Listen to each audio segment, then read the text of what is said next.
GTI Mag a le plaisir de vous offrir un voyage dans un passé, certes pas si lointain, mais sans nul doute chargé en émotions. En effet, depuis maintenant 8 ans, GTI Mag est l'organisateur du plus grand meeting tuning européen, le rendez-vous immanquable pour tous les acteurs de la scène tuning du vieux continent. D'abord organisée sur le circuit mythique de l'INAS Montlhéry, la manifestation connaît alors un succès indéniable, explosant dès la première édition le record de fréquentation du site. GTI Mag savait dès lors que l'événement serait reconduit pour les années suivantes et s'est aperçu, après la manifestation de 98, que le nombre de participants ne cesserait de grandir et qu'il fallait désormais accueillir les passionnés sur un site beaucoup plus approprié à l'envergure du GTI Tuning International.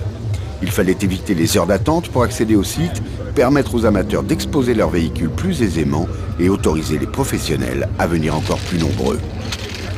En termes de chiffres, le circuit de l'INAS Montlhéry a accueilli plus de 15 000 personnes pour la première édition, 22 000 pour la seconde et 3 000 véhicules tunés. La troisième édition, qui marque un tournant dans l'histoire des GTI Tuning International, voit plus de 37 000 visiteurs et 3 500 voitures préparées se précipiter dans l'enceinte du circuit, sachant que sur les parkings extérieurs, plus de 6 500 véhicules, dont la majorité arborent les couleurs du mouvement tuning, n'ont pu accéder au site.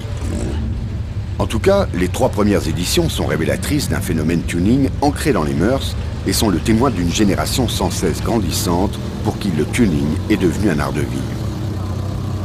Conscient du fait, GTI Mag décide de déplacer l'événement sur un site bien plus grand, répondant ainsi à la demande des participants et trouve dans un premier temps, en l'aérodrome de Saint-Simon-Clastres, l'endroit idéal pour le 4e meeting, dernière édition du 2e millénaire. Cette manifestation est la seule organisée sur ce site. L'endroit, bien que facile d'accès et permettant aux nombreux visiteurs et exposants de participer à l'événement, montre sa paradoxale limite. Le lieu est grand, comme tout le monde l'espérait, mais souffre d'une structure peu appropriée, le site étant tout en longueur, ce qui rend les distances entre tous les points névralgiques du meeting trop importantes. Cependant, le lieu convient aux professionnels venus plus nombreux et aux amateurs qui n'avaient pu l'année précédente pénétrer l'enceinte du circuit avec leurs véhicules, ce qui représente près de 4000 voitures préparées. L'année 2000 est le début d'une nouvelle ère pour le GTI Tuning International. GTI Mag a enfin trouvé le lieu parfait pour son désormais célèbre meeting, le prestigieux circuit de Nevers-Magny-Cours. Endroit idéal de par sa structure, de par sa capacité d'accueil et qui sied merveilleusement bien à l'image que GTI Mag souhaite donner au tuning. À partir de cette 5e édition, il est donc décidé que le site serait officiellement celui du GTI Tuning International et ne pourrait en changer. Avec une fréquentation stabilisée au-dessus des 30 000 visiteurs et un nombre de voitures tunées toujours en progression, c'est sur les diverses animations que l'organisation met dorénavant l'accent. Succès confirmé, qui donne un nouveau coup de fouet à l'événement et qui se traduit par les nouveaux records de fréquentation dès l'année suivante. Le 6e GTI NATS, ainsi nommé dans le milieu, voit 45 000 visiteurs et 9 000 voitures préparées se rassembler, chiffre de nouveau amélioré lors de la 7e édition, avec 48 000 visiteurs et plus de 9 000 véhicules. L'année 2003 présente un bilan encore en nette progression, plus de 50 000 personnes et plus de 10 000 voitures préparées se partagent les espaces de Nevers-Magny-Cours. Une fréquentation qui révèle que la génération de passionnés de tuning se renouvelle et assure une certaine pérennité au mouvement, ce qui laisse entrevoir un avenir à long terme pour le GTI Tuning International.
Le show tuning est très certainement l'endroit qui témoigne de l'évolution du milieu tuning année après année, car il regroupe les plus belles préparations tuning de la saison.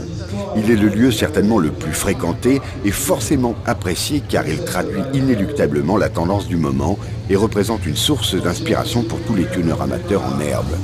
En 8 années d'existence, il a vu son espace s'agrandir considérablement pour accueillir 10 fois plus de voitures personnalisées. C'est un concentré du meilleur de la scène tuning européenne et c'est en toute logique en ce lieu que le jury de GTI Mag vient choisir les voitures qui seront récompensées lors du Top 20, concours visant à mettre en avant les projets tuning les plus représentatifs de la tendance du moment. Bien évidemment, chaque édition connaît un show tuning différent, montre que le niveau de préparation a toujours évolué et que l'investissement des amateurs est sans cesse grandissant. En 98-99, la tendance est alors aux couleurs flashy avec un attrait particulier au ton pastel. L'uniformité des livrets est de rigueur et il est judicieux de faire des rappels ton carrosserie. Bien souvent, les appendices extérieurs comme les pare-chocs restent d'origine, les kits carrosserie sont installés tels que proposés par le fabricant, rares sont les projets qui se voient construire des éléments sur mesure. Le diamètre des jantes ne dépasse généralement pas le 17 pouces et la diversité de choix n'est pas encore d'actualité. On retrouve souvent les mêmes modèles, preuve qu'en cette période, les amateurs cherchent plutôt à appartenir à un milieu qu'à réellement se distinguer. Les habitacles restent habituellement proches de l'origine, les passionnés s'attardent plus sur le rappel de la couleur carrosserie, ce qui préfigure le désormais classique biton actuel. La sellerie reste somme toute originelle dans l'ensemble, l'Alcantara, revêtement noble marié avec le cuir, ne trouve que peu d'acquéreurs à cette époque.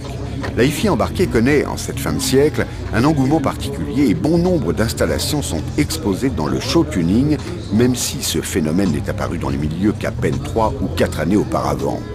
Si les amateurs présentent des sonos in-car toujours de bon goût, le niveau est très loin des sonos actuels. À cette époque, aucune install ne bénéficie d'emplacements sur mesure réalisés en polyester. Les habillages en contreplaqué recouverts de moquette ou de cuir sont légion. La hi-fi embarquée est un domaine qui a certainement progressé le plus rapidement, mais il faut savoir que cette activité existe depuis de nombreuses années, indépendamment du mouvement tuning. Elle n'est associée au tuning réellement qu'au milieu des années 90. L'édition 2000 est un tournant. Pressenti l'année précédente, ce virage va bouleverser la scène tuning à jamais. L'arrivée des bases japonaises d'une façon massive marque beaucoup de tuneurs amateurs et rafraîchit le milieu d'une manière significative. Les japonaises ont toujours été plébiscitées par bon nombre de passionnés depuis l'envol du mouvement tuning remarqué au milieu des années 90. Malheureusement, trop peu de pièces étaient disponibles sur notre continent ou alors proposées à des tarifs prohibitifs. Ce n'est qu'à partir de 99 réellement que les amateurs ont compris qu'il serait dorénavant possible d'acquérir toutes sortes d'accessoires provenant des États-Unis ou directement du Japon. Le résultat se retrouve très logiquement lors du 5e GTI Tuning International, phénomène conjugué avec la présence devenue caractéristique des acteurs étrangers qui désormais sont très nombreux et apportent une autre vision du mouvement. Enfin, le tuning national allait connaître un autre état d'esprit et ouvrir ses yeux sur l'extérieur. D'autres tendances s'affirment aussi pendant cette édition. Le tuning plus discret, plus affiné, à l'image des projets parfaitement lissés qui conservent les lignes originelles et font preuve d'un travail de carrosserie remarquable. La culture US fait elle aussi son apparition d'une façon symptomatique sur notre vieux continent, apportant un œil nouveau à la scène européenne, alors que beaucoup d'amateurs voyaient en ce mouvement américain une mode obsolète, voire de mauvais goût, à l'image du custom fortement dénigré par ces mêmes personnes, pourtant encore néophytes en culture automobile, et ce, après plusieurs années passées dans le milieu. Par ailleurs, aux États-Unis, la préparation automobile est bousculée, elle aussi, par les imports, constitués principalement de bases japonaises.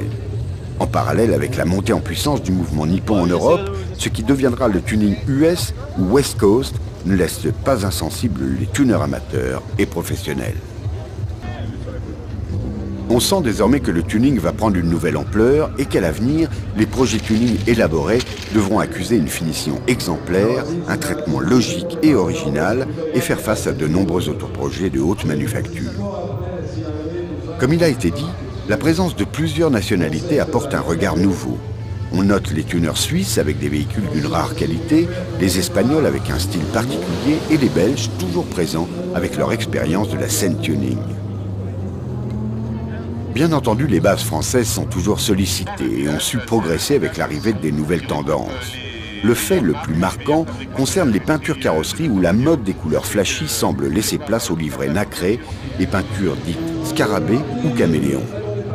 Cette nouvelle direction se marie avec la montée en diamètre de jantes, le 17 pouces devient maintenant une montre classique et le traitement chrome, pourtant déjà en place depuis quelques temps, est désormais financièrement abordable. Le 6e GTI Tuning International confirme l'arrivée de nouvelles tendances vues en 2000, ce qui se traduit, comme il a été annoncé, par une fréquentation augmentée de plus de 40% par rapport à l'année passée et un show tuning qui double sa capacité. Les projets sur base asiatique sont indénombrables, la présence de passionnés venus des 4 coins de l'Europe se renforce amplement et le tuning californien prouve ses lettres de noblesse. Les amateurs poussent les limites du possible encore plus loin, attribuent de plus larges budgets à leur préparation et surtout sont plus que jamais en quête d'exclusivité. Pour arriver à leur fin, beaucoup d'entre eux n'hésitent pas à modifier des accessoires du marché et même à créer certains éléments, ce qui garantit une originalité absolue. Ils ne reculent plus devant certaines modifications structurelles afin d'obtenir le look ultime, comme par exemple une montre de jantes démesurée ou un rabaissement hors norme. Cependant, le feeling n'est pas toujours en corrélation avec la connaissance et l'art de la transformation, ce qui favorise les tuners sachant allier les deux. On note aussi que le milieu tuning se scinde en deux parties. Certains amateurs préfèrent une application discrète, d'autres extrêmes, d'autres encore portent leur attention uniquement sur un constructeur automobile exclusif. L'année 2001 est marquée en général par l'évolution des personnalisations intérieures. Les habitacles ne se contentent plus d'un nouveau volant ou levier de vitesse, de rappel ton carrosserie. Les amateurs cherchent là aussi l'exclusivité et surtout l'intégration de nouveaux éléments qu'apportent les dernières évolutions multimédia. Les écrans et lecteurs DVD, les consoles de jeux vidéo, les nouvelles normes de qualité se démocratisent et deviennent nettement plus abordables. Ces paramètres ont certes donné du fil à retordre aux réalisateurs, mais ont su aussi mettre en avant leur créativité et leur dextérité à intégrer ces éléments. Bien entendu, beaucoup de tuners professionnels et amateurs s'étaient déjà penchés sur la réalisation d'habitacles uniques, et ce dès la deuxième moitié des années 90, période pendant laquelle l'habillage cuir et le changement de tableau de bord pour un modèle d'un autre constructeur étaient le fer de lance des meilleurs préparateurs, souvent professionnels. Les éditions suivantes du GTI Nats témoignent de l'évolution des cultures américaines et japonaises sur le vieux continent. Dorénavant, les bases de toutes les origines se voient appliquer un tuning californien, ce qui démocratise complètement celui-ci. D'ailleurs, cet état d'esprit préfigure une tendance à l'aube du 9e GTI Tuning International qui prône la mixité des styles, le mariage de plusieurs cultures pour créer un look riche en inspiration, preuve indéniable d'une connaissance assidue de la préparation automobile. Il devient donc courant de voir dans les allées du show tuning des projets élaborés à partir d'idées de différentes écoles. Tout l'art provient du fait de savoir harmoniser ces idées les unes avec les autres et d'obtenir un résultat cohérent. Bien entendu, quelques tuners s'étaient déjà dirigés vers cette tendance quelques années auparavant, mais de nouvelles sources culturelles autorisent désormais une multitude de possibilités et donc privilégient la créativité et la subtilité du préparateur. Cette tendance peut aussi condamner un tuner qui se dirige vers celle-ci dépourvu d'une connaissance solide du milieu de la préparation automobile, sans savoir réellement en quoi son projet ne peut être reconnu par ses pairs. Le 7e et le 8e GTI Tuning International bénéficient d'un autre événement, véritable bombe venue accélérer le développement de la scène tuning. Hollywood a sorti 2 films qui relatent une histoire semi-policière entièrement articulée autour de la préparation tuning, la série des Fast and Furious. Le premier opus, qui est sans nul doute la référence, a certes mis en avant le tuning West Coast, mais a surtout revendiqué un style de vie. Même si le look Street Racer était déjà très apprécié, Fast and Furious a donné envie aux amateurs d'aller plus loin dans le choix des décorations extérieures, à l'image du Flaming, référence absolue en la matière, et surtout de populariser la préparation moteur au travers du protoxyde d'azote. Même si le gaz magique était déjà connu des amateurs les plus endurcis, c'est véritablement Fast and Furious qui a rendu le nitro-oxyde populaire et a permis de voir ses ventes décoller. Le show tuning, depuis sa création, est un endroit où, en définitive, l'échange d'idées est favorisé. La rencontre entre tuners amateurs et professionnels d'horizons différents privilégie l'évolution du mouvement tuning. Le caractère international de l'événement renforce ce principe. Avant d'être un lieu où les passionnés viennent exposer leurs véhicules, le show tuning est un échantillon de ce qui se fait de mieux en Europe. Au vu de son audience grandissante d'année en année, il est plus que probable que son existence jouera un rôle déterminant dans la culture tuning européenne.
Depuis la création du GTI Tuning International, GTI Mag a toujours voulu rendre la venue des visiteurs le plus agréable possible et donc a mis l'accent sur les activités parallèles visant à divertir les spectateurs.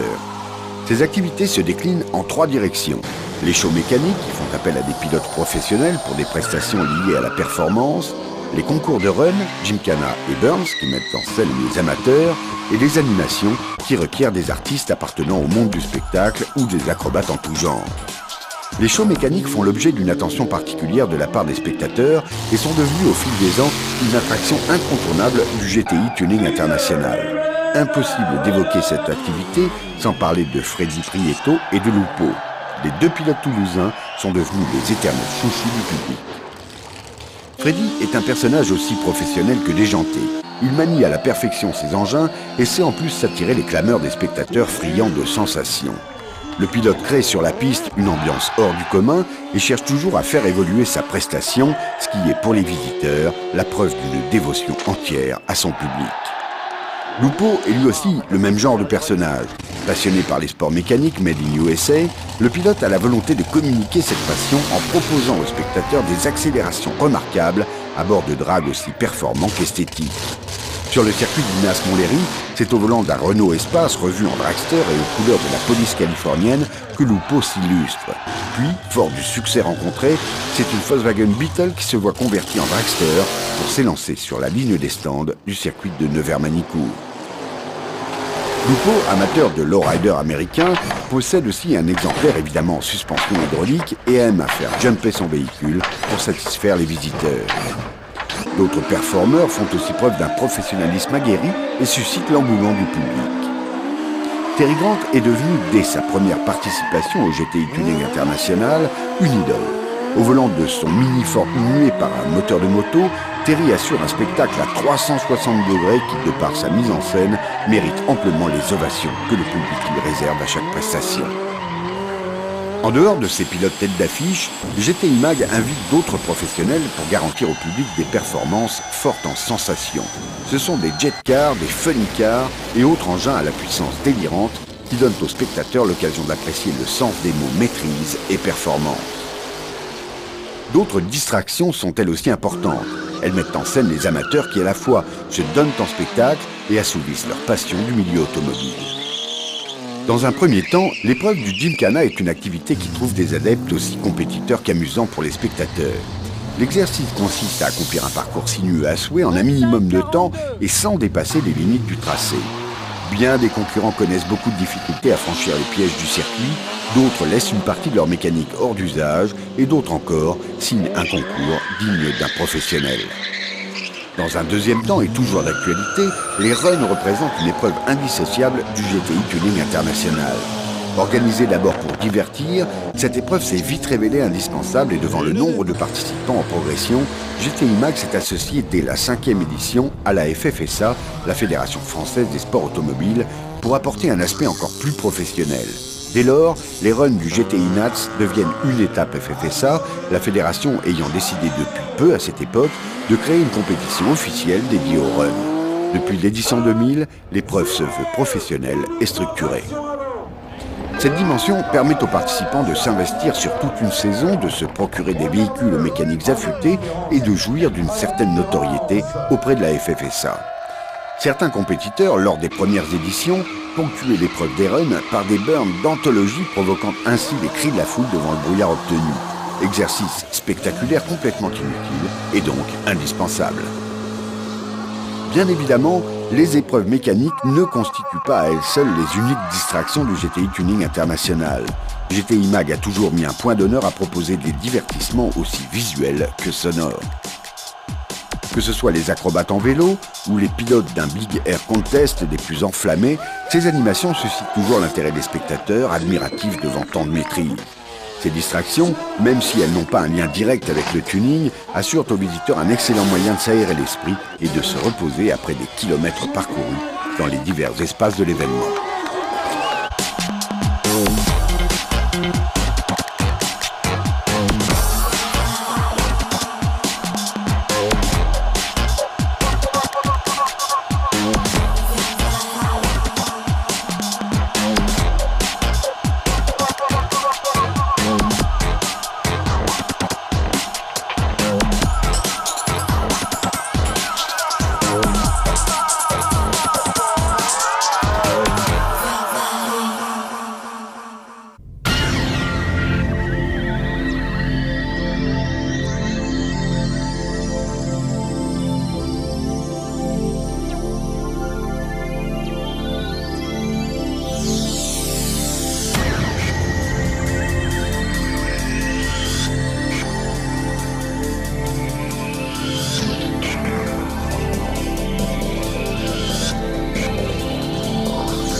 Bravo!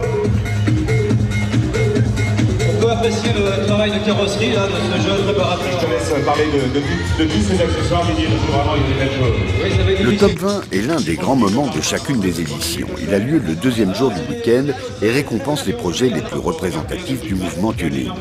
C'est un échantillon du show tuning qui ne sélectionne pas les plus belles réalisations présentes. Un classement est impossible dans la mesure où les véhicules répondent à des différents critères et que les avis divergent sur tel ou tel projet. Les voitures choisies se voient remettre leur récompense dans un ordre aléatoire, car là aussi, aucun classement n'est fait.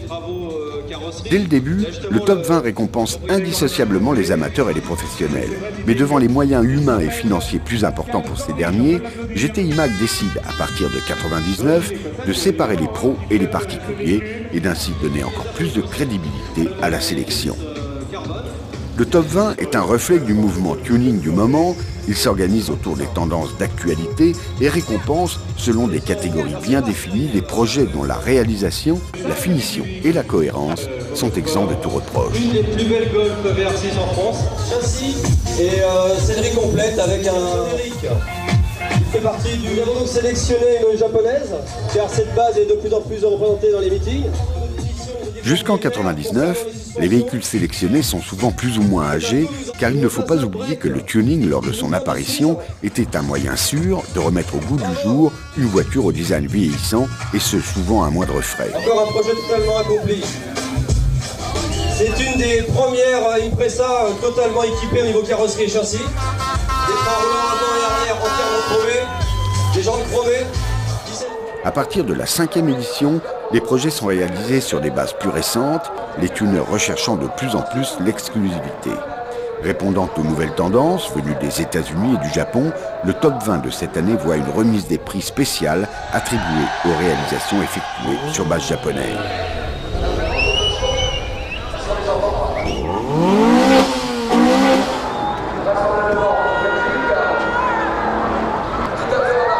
Le top 20 2000 est le premier à se dérouler sur le circuit de Nevers-Manicourt face au stand, qui est un véritable bonheur pour les propriétaires des véhicules sélectionnés. Il autorise aussi le public à venir assister à la séance. Nombreux, la tribune pouvant contenir 12 000 places.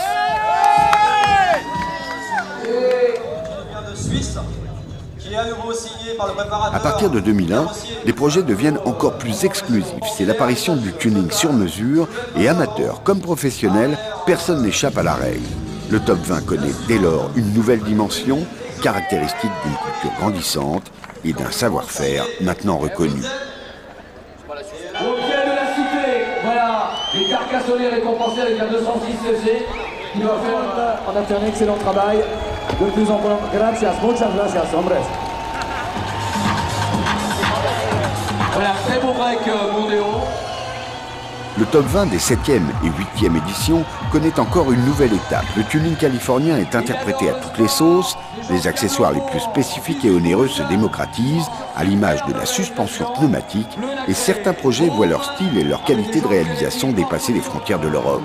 Le caractère international est plus que jamais vérifié et l'avenir s'avère très prometteur quant au futur top 20. Une arrivée de choc pour cette Peugeot. C'est difficile.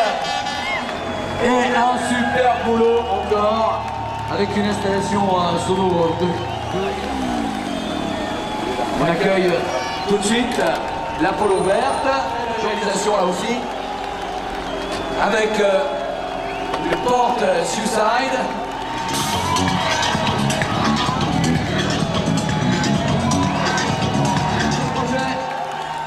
Ford Focus bleu, jante Baccarat, virage 18 pouces, suspension KW. Là aussi une très belle réalisation, lissage de la carrosserie, kit carrosserie Shield. C'est pour débuter, encore un projet belge magnifique. Thierry Ericsson-là, orange nacré, des jantes de pique. Avec une Allegro de type californien.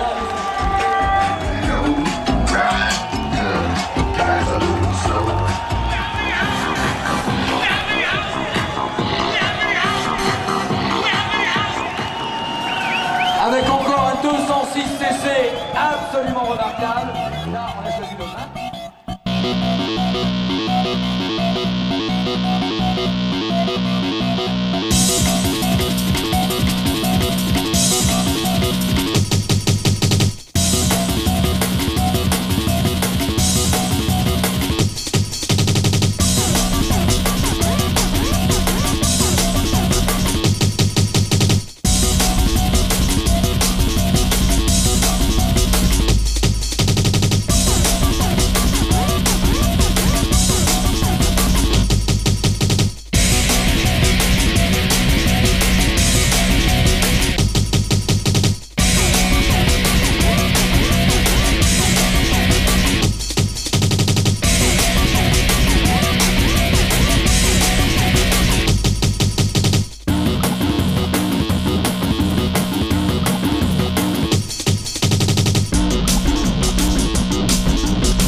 À l'aube du premier GTI Tuning International, l'équipe du magazine envisageait à l'issue de Tombola d'offrir un projet tuning à un participant. Ce lot exceptionnel devait récompenser la venue nombreuse des visiteurs, montrer l'implication de GTI Mag dans le tuning d'une manière concrète et enfin permettre à une multitude de professionnels de s'associer à ce dessin. Ce sont déjà 7 véhicules préparés dans les règles de l'art qui ont été mis en jeu, le 8e étant dévoilé courant 2004 et présenté lors de la 9e édition. Tous ces projets ont une valeur qui dépasse les 23 000 € et sont le reflet du mouvement tuning alors en vigueur. Les bases choisies sont de nationalités différentes, 4 projets sont d'origine allemande, 3 autres françaises et le dernier est d'origine japonaise. La manière de remporter le projet GTI Mag de l'année considérée a changé d'une édition à l'autre, avec cependant un point commun. Les visiteurs doivent d'abord déposer leur bulletin de participation dans l'urne réservée à cet effet et attendre le moment où le tirage est effectué. Une fois le bulletin choisi, le gain du projet a vu 2 méthodes se faire. La première est une simple vérification du billet par les officiels. La deuxième consiste aussi à vérifier la validité du ticket tiré au sort, mais surtout donne droit aux visiteurs concernés de répondre à une ou plusieurs questions selon l'édition pour remporter le projet GTI Mag. Cette dernière méthode n'a été appliquée que 3 fois, l'édition 2000 étant celle qui a connu le plus de visiteurs interrogés sur une série de questions précises sans pouvoir parfaitement y répondre. Depuis le 8e GTI Tuning International, la méthode la plus simple est de nouveau en vigueur. La réalisation de chaque projet GTI Mag a connu la même démarche. La première étape consiste à choisir le maître d'œuvre qui a la charge du véhicule. La deuxième étape est la recherche de sponsors professionnels qui apportent les accessoires nécessaires à la construction du projet. Ce sont en tout 3 maîtres d'œuvre différents qui se sont relayés et plus de 60 sponsors qui ont participé à chacun des projets. La direction stylistique est confiée depuis le début à une seule personne, le rédacteur en chef du magazine, Didier Soyot. En 1998, la Clio Halloween est le projet à gagner. Réalisée par Jean-Yves Briot de Districard, la petite française présente une finition exemplaire et une livrée orange du plus bel effet. Plus de 10 sponsors participent à son élaboration. Esthétique très en vogue à ce moment, elle est obtenue grâce à un kit carrosserie Esquisse Auto. La couleur orange de l'ensemble provient du catalogue Dupont de Nemours. Elle est reprise sur les jantes Momo et une fois mariée à la couleur noire, est un rappel judicieux avec l'habitacle. Ce dernier est réalisé de main de maître par la société Espace Sellerie 3000. L'intérieur est pourvu d'accessoires haut de gamme, à l'image des éléments Momo ou de la sono embarquée, confiés aux sociétés Cartel Excel et Clarion. Pour parfaire la liaison avec l'extérieur, un traitement glace-teinte est effectué. La Clio Halloween est un petit chef-d'œuvre qui connaît dès son apparition en magazine un véritable succès et suscite l'envie aux amateurs de participer à la tombola. L'Autobahn Blitz de 1999 est une Opel Astra, la seule voiture dont Didier Soyeux confie la direction stylistique à un tuner professionnel, Frédéric Méheux, d'Autoneuf 3. Celui-ci choisit le design extérieur et sélectionne les éléments de la sono dans le catalogue Amphaser. Le maître d'œuvre désigné est la société IMSA. Égérie du 4e GTI Tuning International, la petite Astra se veut radicalement différente du projet précédent. Vêtue d'une couleur bleu électrique, l'Autobahn Blitz arbore un kit carrosserie Rigueur fourni par Sturny et de magnifiques rétroviseurs de la marque Unique. Des jantes Team Dynamics repeintes en jaune chaussées avec des pneumatiques Nitto fournis par Mulsanne sont installées. L'habitacle est revu par Espace Sellerie 3000 qui installe des sièges Recaro revus, des éléments Momo et habille la hi-fi embarquée qui, elle, provient des sociétés Axel et Panasonic. Si une partie de son nom veut dire éclair, c'est pour résumer sa préparation mécanique et dynamique. Sésame apporte une suspension HR, IAC une ligne d'échappement Sebring, GT2i un freinage Willwood, NEI des éléments Splitfire et Technomap effectue une préparation moteur complète. Un équilibrage du bas moteur et des bielles est réalisé, la culasse, les conduits d'admission, les arbres à cam, le taux de compression et la poulie sont revus. L'édition 2000 voit naître la Civic Hollywood Cruiser. Avec ce projet, GTI Mag répond à la déferlante du tuning californien. C'est à ce jour l'unique projet basé sur une voiture japonaise. Confiée à Districard, la petite Nippon se voit appliquer un traitement West Coast et présente une livrée rose nacrée particulièrement réussie qui provient de l'association du spécialiste américain House of Color et Dupont de Nemours. Beaucoup d'accessoires proviennent des États-Unis, à l'image des éléments Tenzo Air ou Wing West fournis par Mulsanne. Ces produits qui rendent la Civic Hollywood Cruiser exotique à souhait se marient à la perfection. Grâce à la sobriété avec laquelle le projet est traité, il procure à l'ensemble un caractère tout de même agressif sans être ostentatoire et donne à la Civic un aspect exclusif. Sur ce projet, beaucoup de partenaires se sont manifestés, ce qui permet une réalisation aboutie. La société Dial fournit les jantes Cosei, Continental les pneumatiques, Sesam se veut être le partenaire technique, tout comme AS Design. Technomap assure une nouvelle fois la partie mécanique avec Vetch Racing pour la fourniture du kit NOS. L'habitacle, comme cela devient une habitude, est confié à Espace Sellerie 3000 qui exerce son art autour des sièges Recaro fournis par BPS Rally. Les éléments Momo se retrouvent une nouvelle fois et la sono Sony est une merveille de conception obtenue par un agencement particulièrement réussi. L'année 2001 voit la 306 Lemon Pulp devenir la star du 6e GTI Nats. C'est jusqu'alors l'unique projet construit à partir d'un modèle cabriolet. L'agressivité des lignes étant la tendance de l'année, GTI Mag prouve ici qu'il est possible d'élargir les lignes originelles sans pour autant tomber dans le piège de la démesure. C'est de nouveau Districar qui est désigné maître d'œuvre du projet. Celui-ci concentre ses efforts sur la modification du kit carrosserie Esquisse Auto pour obtenir l'élargissement convenable et passer les jantes Tramont de 18 pouces. Ces dernières sont fabriquées sur mesure et sont chaussées en Michelin. L'autre partie difficile de la réalisation est l'habitacle. Véritable challenge dû à l'espace relatif du cabriolet, une sono embarquée haut de gamme est tout de même installée. Pioneer est le sponsor choisi, les éléments nécessaires sont judicieusement apposés. Espace Sellerie 3000 assure le traitement biton de l'habitacle, les sempiternels produits Momo trouvent leur place. La préparation moteur est encore réalisée par Technomap, le freinage est confié à Derock et Goodridge, l'évacuation des gaz à Deville et la suspension à JR. La qualité de finition de ce projet pulpeux est remarquable. Les modifications faites font de la Lemon Pulp un engin unique, c'est pour cette raison que GTI Mag demande à Flashpoint la mise au point d'une alarme performante. Jusqu'à la 6e édition, GTI Mag a toujours proposé des réalisations sur des petits gabarits. Le 7e GTI Tuning International voit l'arrivée du projet Tribal Metal élaboré à partir d'une BM E36. Le véhicule est envoyé dans les ateliers d'audio tuning pour assurer la mise en œuvre. Ce projet est en soi une initiative réussie, le mélange entre des tendances d'horizons différents donne à la BMW un caractère unique. Là encore, beaucoup de partenaires ont répondu favorablement à GTI Mag. La robe grise, un coloris habituellement choisi pour ce type de véhicule pour un pur tuning germanique, est tranché radicalement avec un flaming tribal rouge orangé peint par T-Fab. La teinte est d'ailleurs habilement reprise pour la sellerie. EA apporte les jantes Rowell, qui ont un design très en vogue outre-Atlantique et sont associés à des pneumatiques Yokohama. Le kit carrosserie provient du catalogue Esquisse Auto et est modifié par le maître d'œuvre. L'habitacle est cette fois confié au spécialiste Claymore qui applique un traitement cuir à partir des sièges Sparco. Les éléments Momo se voient installés et une sono remarquable est aménagée. Alpine, Acoustic, Macrom et MTX sont les partenaires IFI.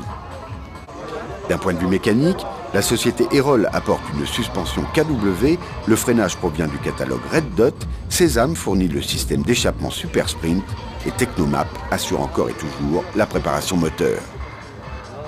Le GTI Nats de 2003 est placé sous le signe du soleil californien. Tuning West Coast, moteur 6 cylindres et boîte automatique sont les paramètres incontournables pour arpenter les routes façon américaine. C'est le rider lifestyle qui est prôné au travers du projet GTI Mag 2003. Pour ce faire, GTI Mag a choisi un modèle plutôt rare en transmission automatique, une Golf VR6. Baptisée K-Rider, elle est dénichée en Allemagne par Rotation Import et livrée dans les ateliers de Districar. Savant mélange de styles, la Golf présente une robe germanique à l'image du kit carrosserie DSP, look Audi S4 et S3, une livrée violette House of Color tranchée par un motif latéral en scallops réalisé par l'équipe Pro Rider. Beaucoup d'éléments chromés sont choisis, comme les jantes AWR montées avec des pneumatiques Toyo, quelques pièces moteurs fournies par Autoneuf 3 ou les subs et amplis de la sono apportés par Audioban, Panasonic et le deuxième partenaire IFI. L'habitacle traité par Espace Sellerie 3000 voit un pur style lowrider se profiler à l'image du tissu choisi et de l'absence d'appui-tête des sièges Recaro. Volant et pommeau Isota sont installés et pour autoriser un parfait cruising au soleil, un traitement de vitre Foliatech est effectué. Un cruising qui est d'ailleurs assuré grâce à une nouvelle suspension Spax et un freinage Galfer. Le moteur n'est pour la première fois pas préparé, le 2,8 litres étant jugé satisfaisant. De nombreux projets réalisés d'une qualité exemplaire qui tiennent en haleine les milliers de spectateurs venus tenter leur chance lors de la tombola. La sortie du projet GTI Mag de l'année en magazine est toujours très attendue et permet à bon nombre de lecteurs d'espérer se voir au volant du véhicule à l'issue du GTI Tuning International.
Depuis les premières éditions, GTI Mag convie des danseuses très professionnelles pour apporter une touche de féminité à la manifestation et donner du rythme aux animations.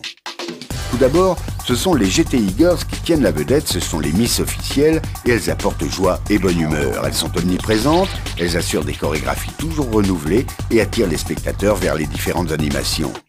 Toujours vêtues aux couleurs du projet GTI Mag en vigueur, les GTI Girls sont aussi à l'aise sur le podium que sur le tarmac.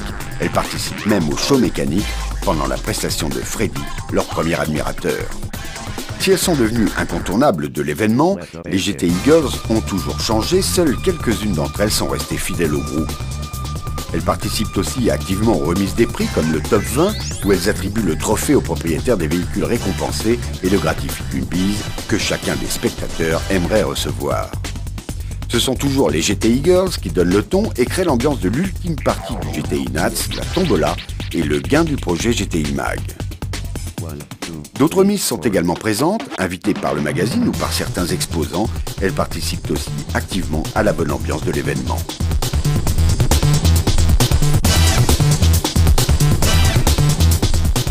Le GTI Tuning International est devenu très tôt une entité immanquable. Il rassemble des milliers de passionnés de toutes nationalités venus présenter fièrement leurs idées au travers de leurs véhicules. Toujours organisé fin juillet, c'est le meeting qui annonce les vacances, qui met un point final à la saison en cours et qui motive les tuneurs amateurs et professionnels pour toujours repousser plus loin les frontières du tuning. À l'heure où la 9e édition est d'actualité, les organisateurs se penchent déjà sur l'édition suivante. Le 10e GTI Tuning International doit se montrer le plus spectaculaire et doit marquer à tout jamais les esprits, bref, être à la hauteur de son anniversaire. This is what you need.